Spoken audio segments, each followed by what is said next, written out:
Hello and welcome to episode 81 of MotoGP 21 Kermwood. Now, before we get off to the Grand Prix Primo de Aragon, I shall do a quick revision of the championships. Now, we'll start with Moto 3, and it is our boy Jack Rizal who leads. 283 points, 95 points. A bigger lead than me in GP, funnily enough. He leads over Jaume Masia and Pedro Acosta. Close on the Red Bull IO teammate pair is my other rider, Manuel Hernandez. Rounding out the top 5 is Sergio Garcia on the lone, Gas in the top 10. Now on to Moto 2. You will see down in P8, recently up 2 positions, Francis Dom Ragu is what we're calling him. We call him Dom because I can't say his name. Francis Dom is what we call him now because I didn't realise his first name was Francis. He's in P8.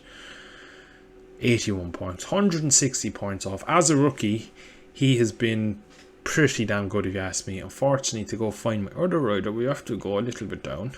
Just a little bit. There he is, Javi Carmona. Fortunately, only 2 points this season. 22nd in the championship. Having a bit more of a struggle is Xavi. But P8 for our rookie in Francis is pretty damn good. Now, if we jump over to MotoGP, I lead the championship by a whopping 50 points now. 6 races remaining. I have a 2 race advantage, which means if I can get 25 points more in 3 races time, I can win the championship. So that will be the goal for me. Pecco in second, Miller, my 2 teammates, second and third. Quartararo is way out of it. I think there's just enough points for him to win. But I think we can basically confirm that it will be a Ducati win by the end of this race if I score more than 8 points than Fabio Quartararo. But enough flapping about. Let's get into Aragon. And we are out in Q1. Would you believe it? 0.001 is what stopped us from going through to Q2. Shock. Absolutely in shock. Can't believe that. Marquez goes through a quarter of a second quicker than me. Now, to be fair, my pace doesn't look that strong, which is a bit worrying. But look at the fine margins. MotoGP at its finest. Yeah.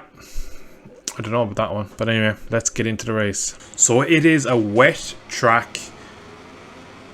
And look who's on pole. So maybe, is this the tipping point where the championship starts going to the other side of the Ducati garage?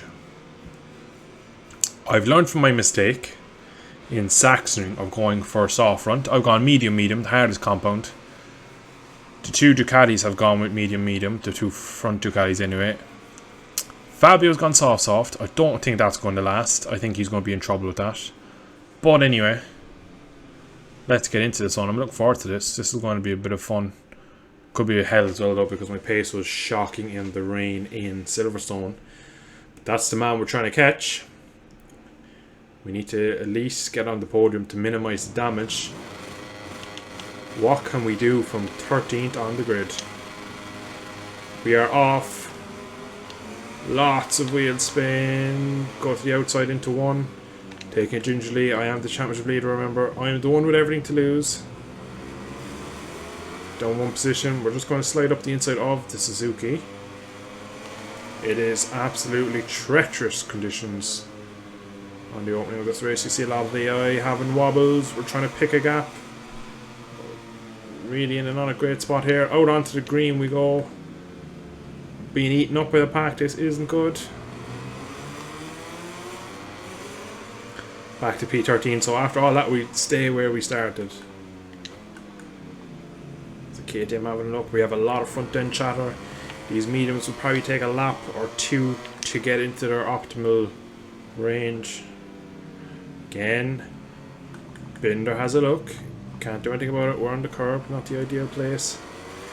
Thankfully, the softs of Fabio Quartararo have kicked in nice and early. Pick up a bit of slipstream from the sister Ducati. Up into P12 we go. Doesn't really fight, in fairness. There's Taka Nakagami, the man who put us in this predicament of being absolutely nowhere at the start of this race. Oh, saying that though, he does fight back aggressively. He obviously doesn't think I'm going fast enough. Now, can we get on the back of Nakagami? We've underfueled the bike substantially because you do not use higher fuel modes as much in the rain. We're closing so much on the back. We're going to just keep it in. I thought I might go around the outside there for a split second, but it just didn't ever materialise. We get good drive. Just back up to power 2 for a split second. Leaves the Ducati, leap alongside him, and we just match him under braking as we do. He's on the curve. It's not going to be ideal for him. That is P11. Now, we have 8 laps around here, so it is a decent length race. But we need to start to get motoring now. We've had a lap. We've made our way up to P11. A man you would really relish these conditions in real life would be a certain Marquez in front of me. But he's only as far as P9 for now. You can just feel the wet torque map in. The bike just doesn't have the power it usually does through there. It's not spinning up as much, which is good for these conditions. Down into the reverse corkscrew. I take a very aggressive line in. We go slow in, fast out. And there's a Ducati into the lead. There's been a lead change. There's a Suzuki going sideways. We're going to just try and slide up his inside. That should be P10. I'm going to have a look at Marquez up into the left-hander. Should be done. Another move done. I like that move. Next up is the Aprilia. Can we look into this corner here? We have a look, but we're not close enough. Marquez goes to the outside. Tries an aggressive move to be on the inside for the second of the bus stop. Just a bit wide into turn 2.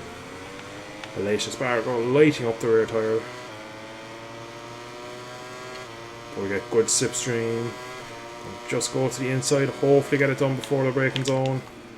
We brake a bit later, we just try and see him out. Just put the bike where he can't respond.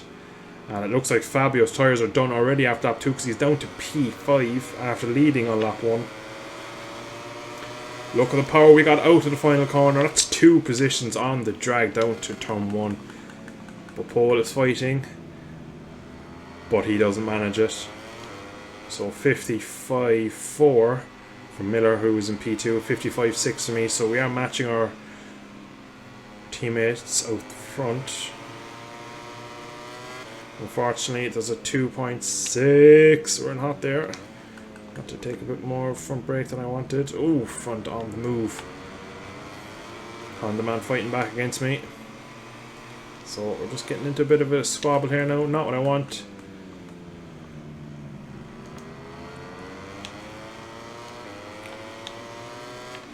Fabio's done for though, you can just see it. He has no pace. After all these mistakes, he's still not even taking a time out of us. We're just pulling him in through this sector here. You just see the way he's spinning it up. I'm just putting power down. He's riding speedway. Completely mixing the apex through there. We're going to just take a nice late apex, try and get the power up the hill. We're going to do our same move again. Didn't even have to brake him, just match him on the brakes. Just take his line away from him. He tries to fight back. That Yamaha turns nice. Remember, we still have a contract on the table from that bike.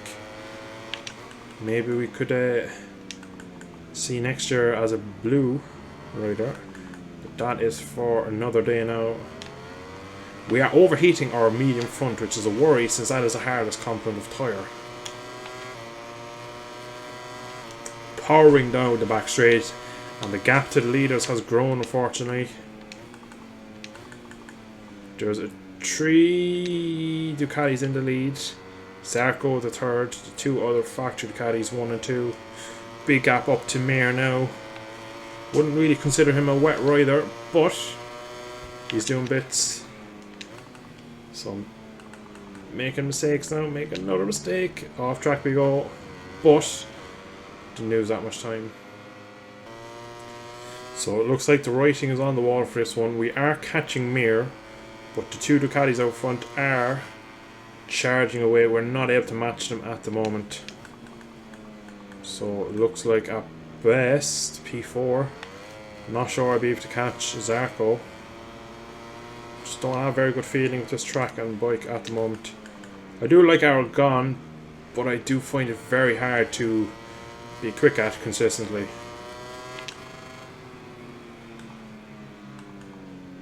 Into reverse corkscrew. We are taking time out of Mir, that is a benefit. But I don't know if we have enough time to catch up to Zarco.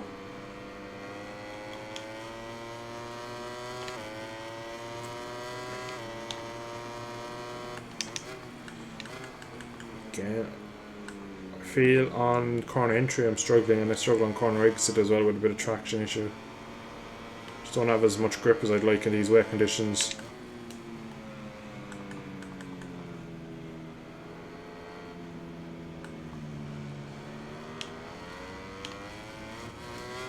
Touching the curb there, not what you want to do. I'm just struggling to turn the bike actually. Pecco's dropped down into the 54s. I'm in the mid 50s, it looks to be. I'm on a personal best this time around. But into the last corner, I've completely shagged that up.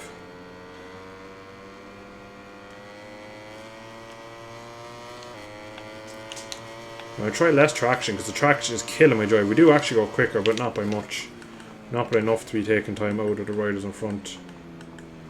Oh, whoa, whoa, whoa. Huge moments. I think we need to settle for P5 here. I think this is the best we're going to get. Traction is turned down now. It is spinning more. Can I control the spin better than the traction was? Because I felt like I was just being held back by the lack of track, or there's so much traction. Usually I do this when it's on a hard rear tyre as well. Now it looks like I just can't get it stopped at all. Look at Valentino Rossi up into P8. Years of experience up into top 10 now. Yeah, traction's going back up. I'm going absolutely nowhere. I'm going to try my best to see can I catch Mir. It's not looking likely. 3 seconds almost. 2.5 laps remaining.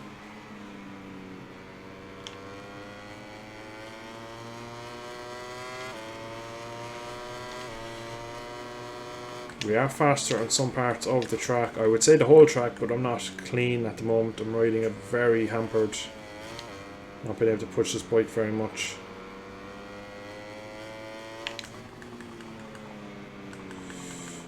This part of the track you would imagine is the Ducati's part of the track. Out to the corner we come. The power tree. This is surely now where we get that drop. To drop right down. It's down to nearly 2 seconds. We have taken time out of him. The final corner again though, we are way wide. We are struggling so much with front grip. The medium front tyres we just don't have a good enough front with this bike at the moment, especially the front tyre. Look at Pecco, he's just getting quicker and quicker as this race goes on. So am I, but like I'm taking half a tenth out each lap and I'm running off track at that. Again, into turn 1. That's the second track limit this morning there. We are catching him. It's going to take superhuman effort to win. I don't have to win this to get onto the back of him. Don't know if my Ducati has it in it. Or better yet, I don't know if I have it in me. Trying to get all my experience out to get push for P4. Having a few off rounds, not gonna lie. Wasn't great in Silverstone, especially in qualifying. Qualifying 13th only here. Small bit of a dull patch for us in the middle. Well, the last third of the championship now, I suppose. The gap in this lap unfortunately stayed very similar.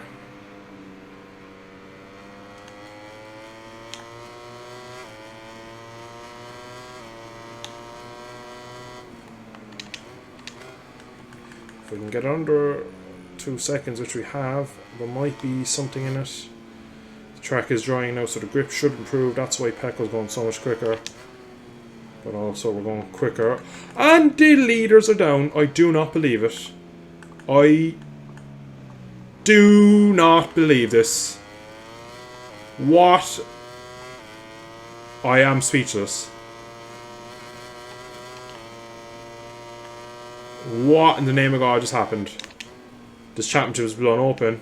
Oh, I'm running off track. I still, even with this, I can't even stay on it. I don't know if I'll even win this now. Binder, P2. Nakagami, P3. 1 lap to go. My fast lap of the race. Dropped down to the 54s himself. We have been let off the hook here because we were slow. We were struggling. We were on the limit. Oh my goodness. This championship, I think that has just settled this championship. If that's a 0 score for Pecco, a 0 score for Jack. Fabio already is pretty much out of it after this because I was going taking points off him. And now that the track is drying up, I'm actually riding quite well because look at the delta. I'm up by a good chunk of time. I really want to see that back. It has to have been the leader who crashed and caused the big pile up. Because I had to go gingerly through it because the AI just piled in, whereas I could see that something was awry up front, and I just happened to just avoid the Suzuki. The stricken Suzuki. We're going to go down to power 1. Just need to save a bit of fuel just to get to the line.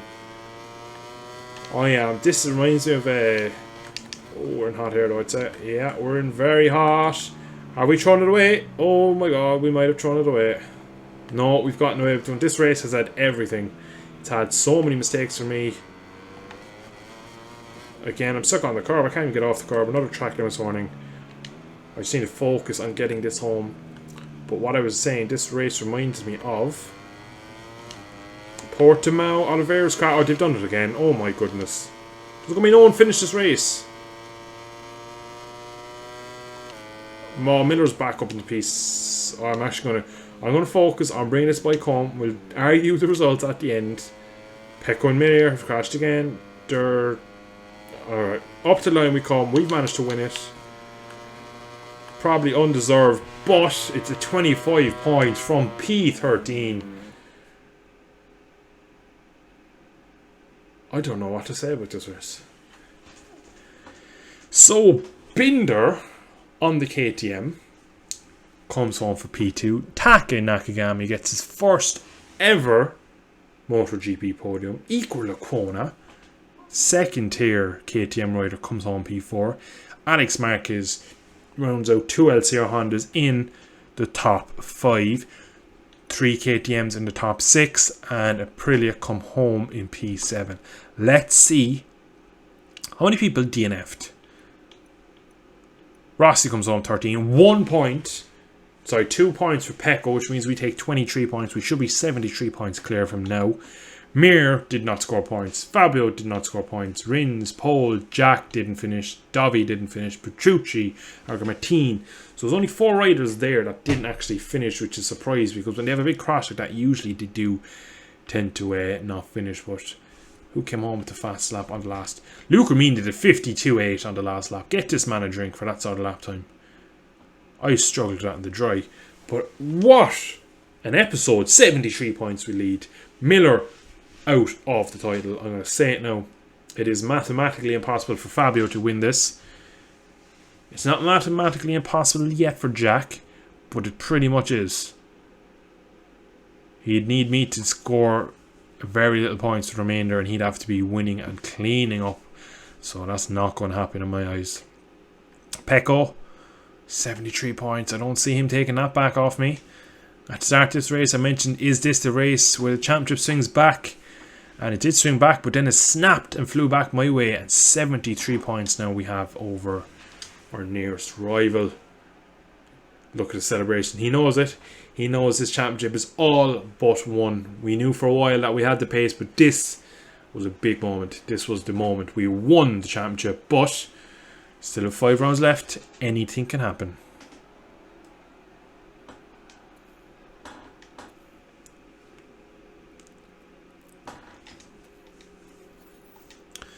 So let's see how our Moto2 boys got on. And a P4 for Francois Dom. Carmona unfortunately 18th. So again, disappointing from Carmona. Well done to the other Moto2 rider, Francois. He has done a brilliant job. Another podium. A 1-2 in Moto3. Qualifying, the two of them on the front row, coming home 1-2. That's what you want. Wet weather specialists, my boys. So I wonder, do they have that championship wrapped up yet? But anyway, that was a crazy, crazy race. But we have this contract that we need signing. So I'm considering signing for it. I am considering this a lot because the Yamaha is pretty poor in this game and I'd like a challenge. So screw it. We're signing for Yamaha. 2025, I think it'll be. Bye bye, baby. Bye bye, Ducati. Next season, it's going to be Pecco on the Ducati versus me and the Yamaha. Forget Fabio. He won't be the main man in Yamaha. I'll be. Anyway, if you enjoyed it, hit the like button. Thank you all for watching. Subscribe to see more. I shall catch you all very soon. Bye bye.